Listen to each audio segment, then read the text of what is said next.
오늘 우리에게 주신 하나님의 말씀은 요한복음 10장 7절에서 15절 말씀입니다.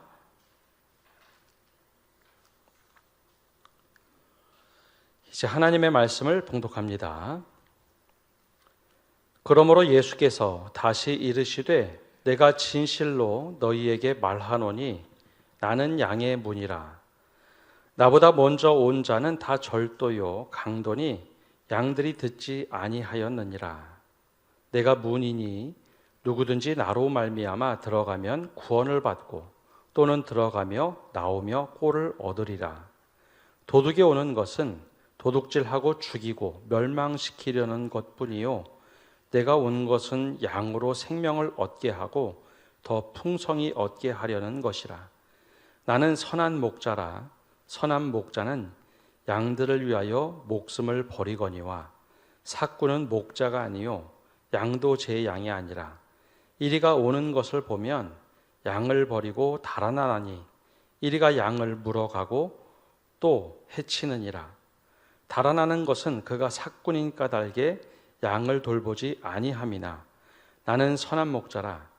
나는 내 양을 알고 양도 나를 아는 것이 아버지께서 나를 아시고 내가 아버지를 아는 것 같으니 나는 양을 위하여 목숨을 버리노라.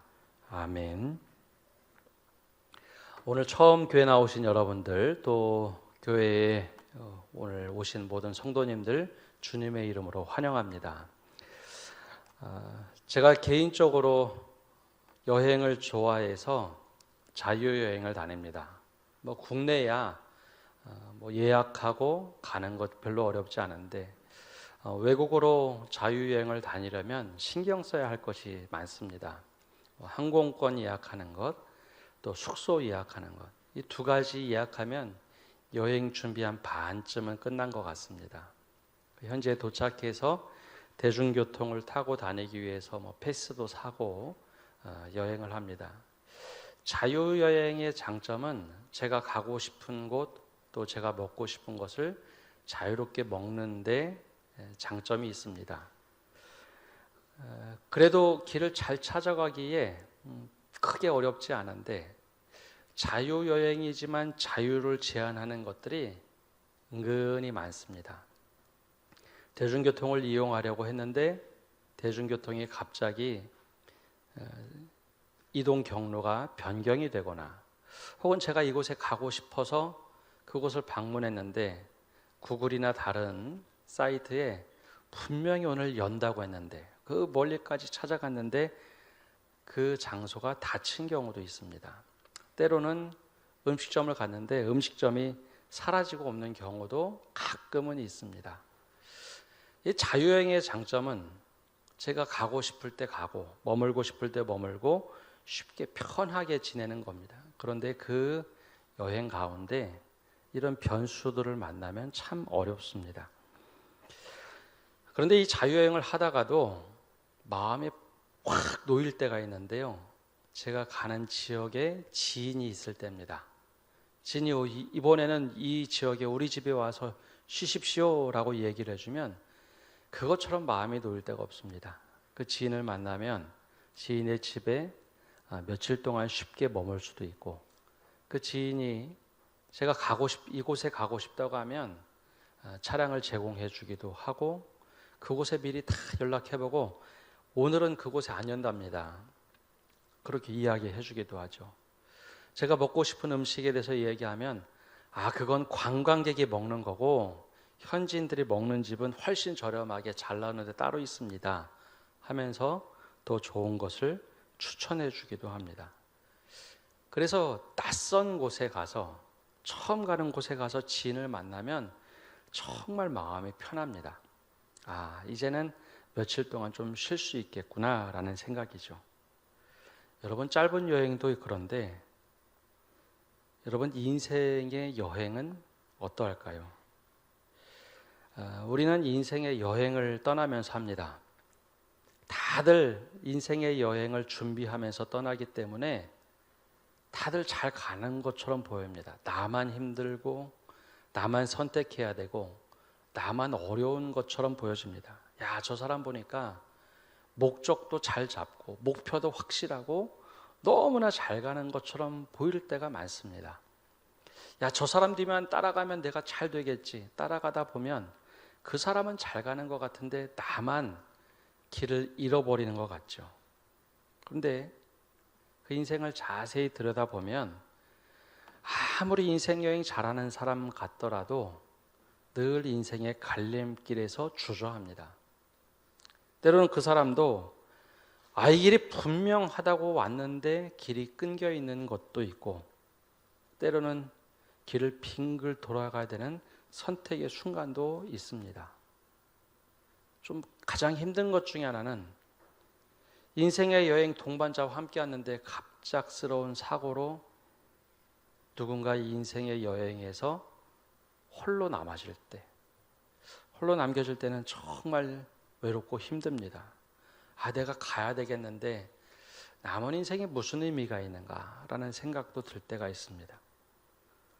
우리 인생을 그래서 성경은 광야 혹은 순례길로 비유합니다. 여행객이라는 거죠. 우리가 인생을 열심히 잘 살아가면서 길을 잘 개척해 가는 것 같은데 이 길은 참 특이하게도요, 과거에 살아왔던 길 그대로 가면 좋을 것 같은데 시대가 바뀌면서 이 길이 매번 바뀝니다. 남들이 다 이 길로 갔기 때문에 인생의 요정표가 저기 있구나 쫓아가면 좋을 것 같은데 그 길대로 쫓아가다가는 옛길이 되어버려서 길이 사라지는 경우도 있습니다. 오히려 성경은 이 길을 광야라고 얘기하죠. 배고픔도 있고 목마름도 있고 길을 잃어버릴 수 있다는 불안감도 있다고 얘기합니다. 때로는 거친 바람, 모래 폭풍이 몰려오기도 하고 남들이 다 걸었던 길 같은데 그 길이 사라지기도 합니다. 예측 불가능한 인생이라는 거죠. 여러분, 이 인생을 우리가 남들이 다 이렇게 갔기 때문에 잘 걸어간다고 생각하는데 그렇지가 않다는 겁니다. 그럴 때 오늘 성경에서 나오는 예수님은 우리에게 조용히 와서 속삭이기 시작합니다. 뭐라고 얘기할까요? 오늘 7절에 제자들에게 했던 이야기가 바로 이렇게 이야기를 하십니다. 그러므로 예수께서 다시 이르시되 내가 진실로 진실로 너희에게 말하노니 나는 양의 문이라. 이 부분만 똑 떼서 얘기하면 이게 도대체 무슨 이야기인지 잘 이해가 되지 않습니다. 나는 양의 문이라. 성경은 우리 인생을 광야에 빗대고 또 우리를 양에게 빗대어서 이야기합니다. 광야에서 양들을 풀어놓고 먹이는 것이 유대인들의 문화였습니다. 광야에 가면 먹을 것이 없지만 목자들이 광야로 양들을 목초지를 향해서 이동을 합니다. 때로는 보이지 않고 막막함 속에서 헤매기도 하고 때로는 그 목초지를 향해서 열심히 가기도 합니다. 문제 앞에서 좌절하기도 하지만 그 양들을 어떻게 해서든지 먹을 것을 찾아 나서는 것이 목자가 하는 일이죠. 우리도 인생에 그렇습니다. 양들처럼 쫙 풀어놓으면 각자 알아서 광야에서 먹고 살아가는 것, 치열하게 인생을 살아가죠. 근데 여러분, 양들을 풀어놓으면 광야에서 자기들이 목초지에 가서 먹긴 하지만 하루 종일 며칠씩 그렇게 할 수 있느냐? 그렇지는 않습니다. 광야가 험하기 때문에 해가 뉘어뉘어 질 때가 되면 주인은 양들을 부릅니다. 야, 어떤 양은 저 구석에 가 있기 때문에 막 소리치고 개들을 풀어서 양들을 불러오죠. 왜 그럴까요? 울타리에 넣기 위해서입니다. 오늘 주님은 우리 귀에 속삭입니다. 광야에서 지치고 어디로 갈지 모를 때, 야, 이제 됐어. 잠깐 이 시간에는 양의 문으로 들어와서 쉬어라 라고 이야기하십니다. 여러분, 광야에 있는 양은 밤이 되면 맹수의 위협으로부터 보호를 받기 위해서 반드시 이 양의 문을 통과해서 울타리 안에 들어와야 합니다. 그 안에 들어오면 이 주인은 양들에게 먹을 물도 그리고 꼴도 잔뜩 쌓아놓고 기다리죠. 풍성한 목초지를 먹었어도 다시 들어오면 건초들을 준비해 놓고 양 먹일 것을 준비합니다. 그것만 있을까요? 양들이 상처를 입으면 그 안에 들어오면 그곳에서 상처를 치료해 줍니다. 근데 우리가 인생이 그렇지가 참 이상한 것이 인생의 광야에서 내가 이거 조금 더 여기서 뭘 먹으면 좋을 것 같은데 여기 머물면서 조금 더 뭘 더 하면 내가 성공할 것 같은데 라는 유혹들이 참 많이 있습니다. 내가 여기에 더 집착해서 조금만 더 하면 괜찮을 것 같은데 그러다 보면 어느 순간에 내가 가야 할 그 양의 문은 통과하지 못하고 혼자 덩그러니 남아져 있는 경우가 있죠. 무엇인가 집착할 때 그렇습니다. 근데 우리 주님은 우리 귀에 속삭입니다. 야, 그 광야에 있지 말고 이 시간만큼은 잠시 문을 통과해서 좀 쉬어라. 장소를 얘기하는 게 아닙니다. 우리 주님은 우리 교회 와서 나에게로 와서 그분을 통과해서 좀 안식을 얻고 평안히 쉬라고 이야기하십니다. 그래야 우리가 인생의 광야길을 더 갈 수 있기 때문이죠. 그것에 뭐 조금 더 한다고 하다가 주변의 모든 사람들을 잃고 결국은 나 자신도 잃지 말라고 우리에게 말씀하십니다. 야, 그러지 말고 이 안에 들어와서 쉬어라. 바로 예수님이 우리에게 평안의 문을 통과하라고 이야기하시죠. 예수님은 우리가 좌절하고 절망할 때 야, 내게로 와서 좀 쉬라고 말씀하시는 분입니다. 그래서 그 울타리에 들어오면 다시 일어날 힘도 주시고 싸매시고 고치시기도 하고 참된 소망에 대해서 이야기도 해주십니다. 예수님이 왜 광야에 있는 양들을 자꾸 부르시며 이 문 안에 들어와서 쉬라고 하실까? 예수님이 그 광야를 부정하시는 것일까? 야, 너 인생 다 잘못됐어. 광야는 다 잘못됐으니까 이 울타리 안에만 있어. 그런 분이 아닙니다. 그 안에 들어와서 쉬고 상처도 고치고 안식도 얻고 그러면 좀 힘이 나죠. 그러면 다시 광야길을 힘차게 나가서 살라라고 이야기해 주시는 분, 그 분이 바로 양의 문이라라고 이야기하시는 분입니다. 그래서 9절 말씀에 이렇게 말씀하시죠. 내가 문이니 누구든지 나로 말미암아 들어가면 구원을 받고 또는 들어가며 나오며 꼴을 얻으리라. 이게 주님 안에서 힘을 얻고 세상을 살아가라라는 겁니다. 여러분 10대 때는 거친 광야가 없을까요? 여기 우리 중고등학생들도 왔는데요. 10대는 10대 나름대로 거친 광야가 있습니다. 광야길을 준비하는 과정 자체가 힘이 됩니다. 20대가 되면 뭐 힘차게 살아갈 수 있을 것 같은데 아니요, 생각보다 힘차게 살아갈 수 있는 여건이 되지 않습니다. 직장 다니는 30, 40대가 되면 괜찮을 것 같은데 점점 딸린 식솔들이 있으면 광야에 축치고 앉아 있어야 된다는 생각이 훨씬 더 많습니다. 5, 60대가 되면 그때부터는 사람마다 좀 다르겠지만 자녀들이 결혼할 때가 오고 퇴직할 때가 오면 이제 됐다고 했는데 새로운 광야길이 또 열리죠. 7, 80대가 되면 저는 다 평안한 줄 알았습니다. 근데 부모님 세대를 보니 그때도 나름대로 광야길에 홀로 남겨지거나 외로움이 있더군요. 오늘 주님은 우리에게 광야 속에서 있지 말고 나에게로 와서 좀 쉬어라 라고 말씀하십니다. 영혼의 안식을 주겠다. 오늘 처음 교회 오신 분들 또 신앙생활 하시는 분들 주님이라는 그 문을 통과해서 광야 속에서 깊은 영혼의 안식을 얻는 성도 여러분 되시기를 바랍니다. 그런데 이때 문이 하나면 좋겠는데 그렇지만은 않더라라는 겁니다. 여러 음성이 들리면서 우리가 헷갈릴 때가 참 많이 있다는 거죠. 제가 몇 년에 한 번씩은 2-3달 개를 키웁니다. 처음에는 막내가 개를 꼭 키우고 싶다고 해서 아파트에 살고 있으니까 안 된다. 절대 안 된다고 했는데 마침 권사님이 외국에 나가실 때마다 그럼 그 두세 달 정도는 한번 개를 키워보자 해서 지금 이제 두세 번째 개를 맡아서 키우고 있습니다. 근데 이제 개들도 몇 년에 한 번씩 오지만 집이 좀 익숙한지 집에서 잘 적응을 합니다. 잘 크게 짖으면 안 되는데 잘 짖지도 않고 잘 반겨주죠. 제가 밖에 나갔다 들어오면 개들이 어떤 행동을 할까요? 꼬리를 막 흔들면서 막 되게 반가워합니다. 문 딱 열고 들어가면. 그런데 아주 독특한 게 있는데요. 저와 아이들이 집에 올 때는 꼬리를 흔드는 정도로 그냥 끝납니다. 그리고 자꾸 쳐다보고 이제 안기죠.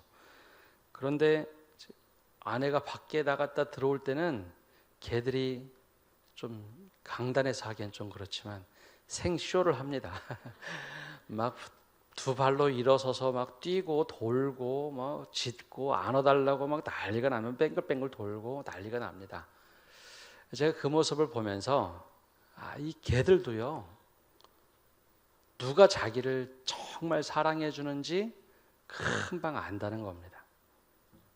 살아있는 존재이기 때문에 나를 얼마나 사랑해 주는지 개들이 너무 잘 압니다. 사실 개를 키우면서 개 배설물 치워주고 목욕시켜주고 산책시키는 거는 아내의 몫입니다. 그러니 먹는 거 주죠, 씻겨주죠 하니까 정말 주인처럼 잘 따릅니다. 보호자라는 거죠. 여러분, 우리 인생에 수없이 많은 음성이 들립니다. 근데 사람들은요, 청력이 생각보다 발달되어 있지 않습니다. 보이스피싱을 당하는 이유도 비슷한 목소리만 들리면 내가 아는 사람이라고 생각을 합니다. 근데 개는 좀 다릅니다. 양들은요, 개도요, 주인의 목소리는 기가 막히게 알아들었습니다. 저 멀리서 휘파람 소리만 불어도 주인이 부르는구나. 금방 알아듣습니다. 그런데 우리 인생의 광야에서 우리를 부르는 목소리들이 너무 많다 보니 여기가 진짜 문이다 라고 하면은 사람들이 우르르 몰려간다는 거죠. 야, 여기로 와봐. 여기 진짜 안식을 줄 거야 라고 하면 그리로 쫓아갑니다. 야, 여기 돈을 많이 벌면, 무슨 방법을 써서 돈을 많이 벌면 다 행복할 거야, 평안해질 거야. 그럼 사람들이 우르르 몰려갑니다. 성공만 하면 사람들이 너를 우러러 볼 거야. 그러면 그리로 우르르 몰려갑니다. 명예와 지위만 가지면 사람들이 너를 끝까지 존경해 줄 거야. 근데 여러분, 이런 것 한 번쯤 가져보신 분들 계시죠? 근데 그렇던가요? 내가 정말 굉장한 지위에 올라가면 사람들이 다 나를 우러러보고 존경해 주던가요? 그거 가지고 있을 때만입니다. 돈을 많이 가지고 있으면 돈 때문에 그 옆에 있다는 것, 소유하고 있다는 것 때문에 돈의 힘을 빌리는 것이죠.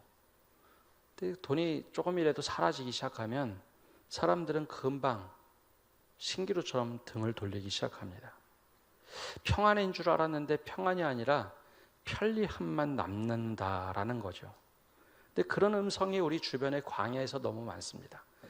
특별히 최근에는 교회와 똑같은 모습을 지니고 있는 이단의 소리도 너무 많습니다. 근데 대부분 거기에 핵심이 뭘까요?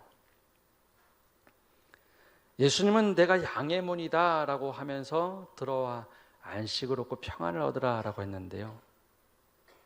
다른 음성들은 좀 다릅니다. 8절에 뭐라고 얘기하느냐? 그 음성을 이렇게 얘기합니다. 나보다 먼저 온 자는 다 절도요 강도니 양들이 듣지 아니하였느니라. 무엇인가 자꾸 우리로부터 뭘 탈취하고 뭘 데려가려고 하고 이용하려는 존재라는 거죠. 10절엔 그걸 다시 이렇게 부연 설명합니다. 도둑이 오는 것은 도둑질하고 죽이고 멸망시키려는 것뿐이요 내가 온 것은 양으로 생명을 얻게 하고 더 풍성히 얻게 하려는 것이라. 여러분, 우리를 이용하려고 하는 것이 있고 우리를 풍요롭게 만드는 주님이 있습니다. 근데 첫 출발점은 너무나 비슷해 보여요. 여러분 사기꾼이다, 사기꾼이다라고 하고 가까이 오는 거 보신 적이 있습니까? 절대 그렇지 않죠. 너무나 잘해줍니다. 여러분 잘해주고 잘 대해주고 하는 것, 거기에 무슨 목적이 있는가, 그거를 잘 분별해야 합니다. 오늘 주님은 우리에게, 예수님은 이렇게 말씀하시죠. 내 음성을 잘 분별해야 된다라는 겁니다. 근데 지금은 주님의 음성이 또렷하게 이 귀로 들리는 시대가 아닙니다. 바로 이 성경이라는 말씀을 통해서 우리에게 이야기하십니다. 이 말씀을 통해서 우리를 얼마나 풍요롭게 부르시려고 하는지, 우리를 얼마나 더 따뜻하게 맞이하려고 하시는지, 그 이야기가 성경 속에 가득 차 있습니다. 특별히 예수님이 왜 그 문을 통과해서 들어오면 꼴을 준비해 놓고 생명을 준비한다고 이야기하실까요? 우리가 아는 것처럼 예수님은 우리를 위해서 대신 삶의 고통을 받으셨고, 때론 우리 죄를 위해서 십자가를 지시고 생명을 대신해서 우리를 위해서 값을 지불하신 분입니다. 생명을 위해서, 우리의 생명을 위해서 당신의 생명으로, 생명값으로 지불하신 분. 그래서 내가 이렇게 평안을 만들어 놓고 꼴을 준비해 놨으니 여기 와서 한번 쉬십시오 라고 말씀하시는 분입니다. 성경에 그 이야기로 가득 차 있습니다. 그러니 이걸 보고서 주님의 음성을 잘 분별해라 라고 우리에게 말씀하고 계시죠. 근데 다른 존재들은 다릅니다. 처음엔 너무나 잘하는 것 같은데 조금 깊이 들어가 보면 그 다음부터는 굉장히 강압적인 태도, 고압적인 태도, 그 다음부터는 우리에게 억압을 줍니다. 이용하려고 하죠. 그것을 잘 구분하라는 것이죠. 양은 목자의 음성을 잘 구별하는데, 우리가 그러면 광야에서 막 지치고 힘들어서 막 힘들어할 때 나에게 따뜻한 음성이라고 해서 따라갈 것이 아니라 주님이 부르시는 그 음성을 듣고 그 안에 들어와서 쉬라라고 말씀하시는 그 음성을 분별하라라는 것이죠. 이것이 바로 주님께서 우리에게 부르시는 음성입니다. 그러면 이렇게 교회만 와서 평안만 누리면 다 되느냐? 그렇게 생각하기 쉽습니다. 예전엔 교회도 그렇게 생각했습니다. 교회 와서 평안만 누리면 되지. 그런데 오늘 예수님은 하나 더 우리에게 말씀을 하십니다. 뭐라고 말씀하시느냐? 11절에 이렇게 말씀하십니다. 이번엔 함께 읽어보겠습니다. 나는 선한 목자라. 선한 목자는 양들을 위하여 목숨을 버리거니와. 12절도 함께 읽겠습니다. 삭구는 목자가 아니요 양도 제 양이 아니라 이리가 오는 것을 보면 양을 버리고 달아나니 이리가 양을 물어 옥하고 또 해치느니라. 아멘. 선한 목자라고 얘기합니다. 여러분, 선한 목자, 착한 목자라는 뜻을 조금 넘어서 선하다라는 겁니다. 착해서 남들에게 다 잘 대해주는 목자가 아니라 이분은 선한 목자라고 얘기합니다. 선하기 때문에 악한 동물들, 광야에서 양을 해치러 오는 늑대나 그런 동물들이 있으면 자신이 가지고 있는 막대기로 그 늑대를 물리치고 양을 보호하는 분이라는 거죠. 여러분, 목자가 왜 필요할까요? 아까 처음에 말씀드린 것처럼 여러분, 자유여행을 하다 보면 우리가 길을 잃는 경우도 있고, 때로는 내가 원하던 곳에 갔는데 그곳이 사라진 경우도 있습니다. 근데 그때 지인을 만나면 마음이 그렇게 편합니다. 우리가 인생의 광야길을 가면서 홀로 때론 지치기도 하고, 나하고 함께 동반하던 가족이 때로는 이 사람은 절대 나하고는 결별하지 않겠다고 생각했던 사람이 떨어져 나갈 때 그것처럼 상실감이 클 데가 없습니다. 길을 잃는다라고 생각이 되죠. 그때 우리 예수님은 우리의 길을 인도하시는 선한 목자다라고 우리에게 속삭이며 말씀해 주십니다. 내가 내 길하고 함께 가줄게. 홀로 걷지 마라. 홀로 걷지 마라. 가끔은 우리가 이렇게 생각하죠. 내 주변에 사람들이 많은데요. 근데 아무리 주변에 사람들이 많아도요, 어느 순간에 우리가 단독자로 서 있을 때가 있습니다. 가족들이 부쩍대고 친구들이 옆에 주변에 굉장히 많은데도 단독자로 딱 서 있을 때가 있습니다. 인생의 광야에 홀로 딱 남을 때가 있죠.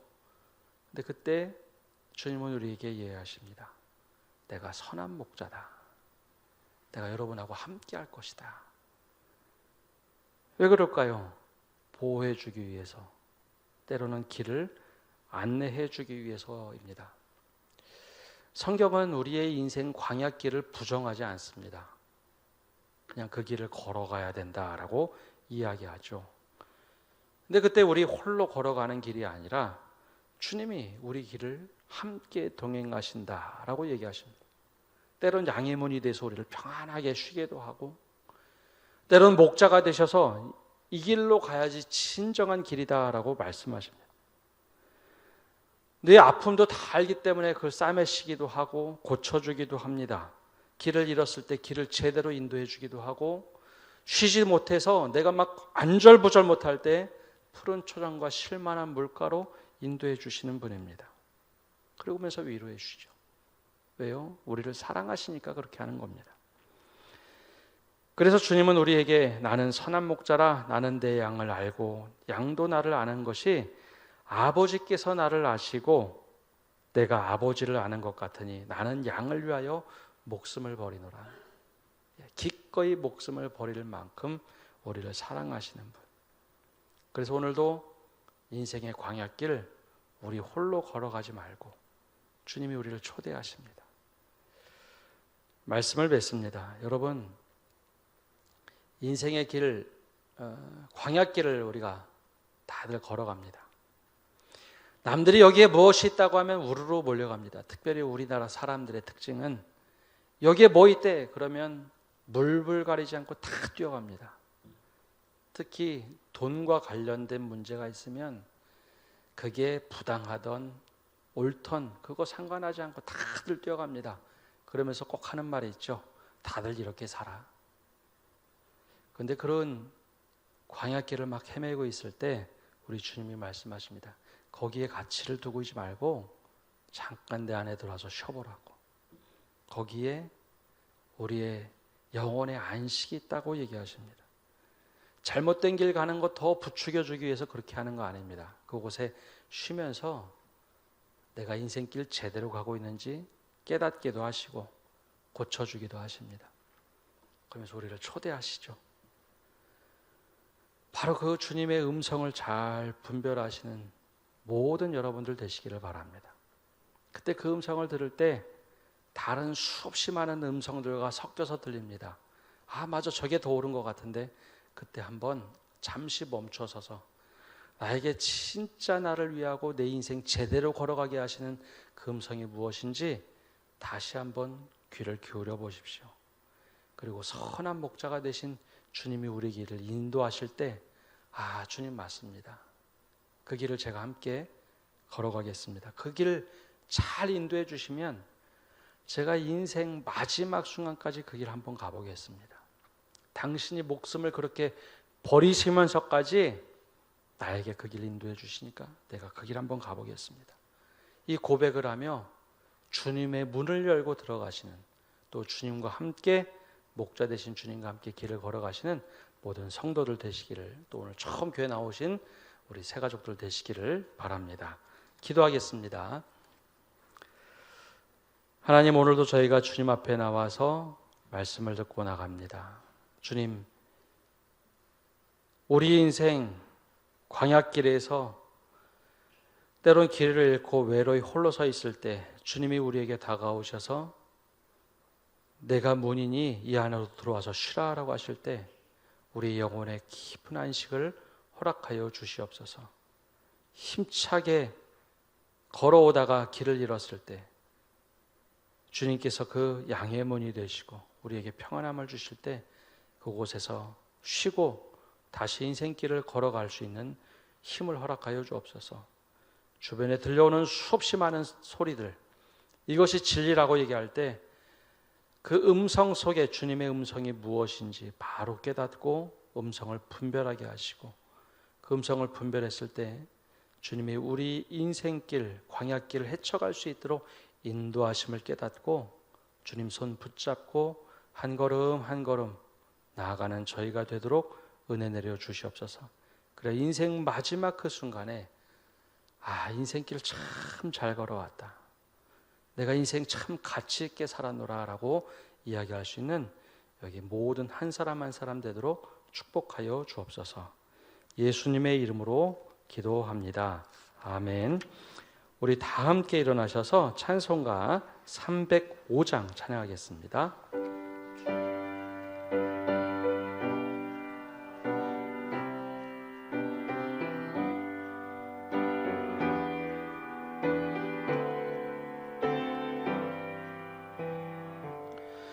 나 같은 죄인 살리신 주의 놀라워 잃었던 생명 찾았고 광명을 얻었네. 큰 죄악에서 건지신 주 내 고마워. 나 처음 믿은 그 시간 귀하고 귀하다. 이제껏 내가 산 것도 주님의 은혜라. 또 나를 장차 본향에 인도해 주시리. 거기서 우리 영원히 주님의 은혜로 해처럼 밝게 살면서 주 찬양하리라.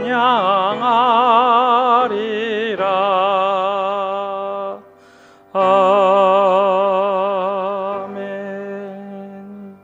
우리 축도하기 전에 한 가지만 더 간과드리겠습니다. 우리 마당에 우리 인생 내 것이라는 우리 사진기 설치해 놨는데요. 우리 새 가족들 먼저 또 나머지 성도들도 우리 함께 사진 찍고 또 기념으로 남겨주시기를 바랍니다. 축도하겠습니다. 이제는 예수 그리스도의 은혜와 아버지 하나님의 크신 사랑과 성령님의 교통하심과 위로하심이 오늘 예배를 드리는 모든 성도들 위해 또 온라인으로 예배하는 모든 믿음의 권속들 위해 또 오늘 교회 처음 나온 우리 새가족들 위해 이제로부터 영원까지 함께 하시기를 간절히 축원하옵나이다. 아멘.